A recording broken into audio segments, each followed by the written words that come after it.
দেখেন, জুলাই আন্দোলনের সময় আমরা তথ্য সংগ্রহ করেছি, তখনও গতকালকের মতো পরিস্থিতি দেখিনি।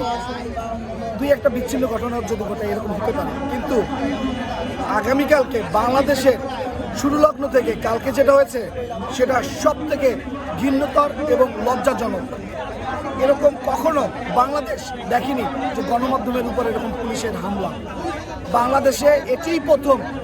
বাংলাদেশ শুরু থেকে, আমি আবারও বলছি, বাংলাদেশের শুরু থেকে আজ অবধি কালকে যে ঘটনা ঘটেছে এটিই প্রথম। সকল রেকর্ড ভেঙে ফেলেছে পুলিশ গণমাধ্যমের উপর হামলা করে। পাঞ্জাবের জগতে একটি বিশ্বস্ত নাম শাবাব এথনিক ওয়্যার। কালকে যে ঘটনা ঘটেছে তারা এতটা অ্যাগ্রেসিভ ছিল, সাধারণ মানুষকেও যাচাই বাছাই না করে পিটাচ্ছে, এবং গণমাধ্যম কর্মীরা মানুষের কথা বলে, এবং এই মানুষগুলোর যখন নির্বিচারে মানুষদের পিটাচ্ছে সেটি আসলে কোনো গণমাধ্যম কর্মীর জায়গা থেকে মানবিক মানুষ যদি হয়ে থাকে কখনোই সেটি সহ্য করতে পারবে না। সে কারণে গণমাধ্যম কর্মীরা গতকালকে তার প্রতিবাদ করেছিল যে কেন নির্বিচারে সাধারণ মানুষের উপর হামলা করছেন, কেন নির্বিচারে সাধারণ মানুষের উপর হামলা করছেন।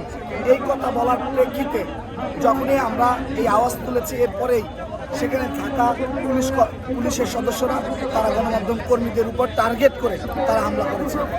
এমনভাবে হামলা করেছে কৌশলগতভাবে, আমি যদি সেটা আপনাদের উল্লেখ করতে চাই যে তারা ধরেন 10 জন গণমাধ্যম কর্মী আছে, একজনকে জিজ্ঞেস করছে কেন আপনারা মারছেন। তারা ছিল সংখ্যায় 150 থেকে 200। তারা চতুর্দিক থেকে ঘিরে ফেলেছে, ঘিরে ফেলে ভিতরে ভালায় তারপর তারা মারছে। তার মানে এটা হচ্ছে উদ্দেশ্যভাবে গণমাধ্যম কর্মীদের হামলা করা। কারণ আপনি যদি কোনো অ্যাক্সিডেন্ট হয়, আপনার সামনে থেকে একটা বাড়ি লাগলো, একটা সেটা ভিন্ন বিষয়, কিন্তু আপনি যেমন নদীর স্রোতের মতো চারদিক থেকে ঘিরে রেখে মাঝখানে ফেলে আপনি মারবেন আর সেটা বলবেন বিচ্ছিন্ন ঘটনা, সেটা হতে পারে না। এটা আপনার পরিকল্পিত ঘটনা। এবং আপনি দেখেছেন ডিম্পির কমিশনার মহোদয় গণমাধ্যমে এসেছে, তিনি বলছেন সাইজ করে ফেলেছি। তার যে বক্তব্যগুলো গণমাধ্যমে আসার ফলে আমার মনে হয় ডিম্পি কমিশনারের যে বক্তব্যগুলো রয়েছে সেটি গণমাধ্যমে আসার ফলেই তাদের ইন্ধনে এই গণমাধ্যম কর্মীর উপর হামলা হতে পারে। কেননা তার এই ভিডিও ভাইরাল হওয়ার পর থেকেই দেখেছি গণমাধ্যম কর্মীর উপর মানে এতটা নৃশংসভাবে তারা হামলা করেছে। আপনি চিন্তা করেন, তারা মনে হয় ফুটবল খেলতে আসছে, পা দিয়ে কিক দিয়ে ফেলে দিল।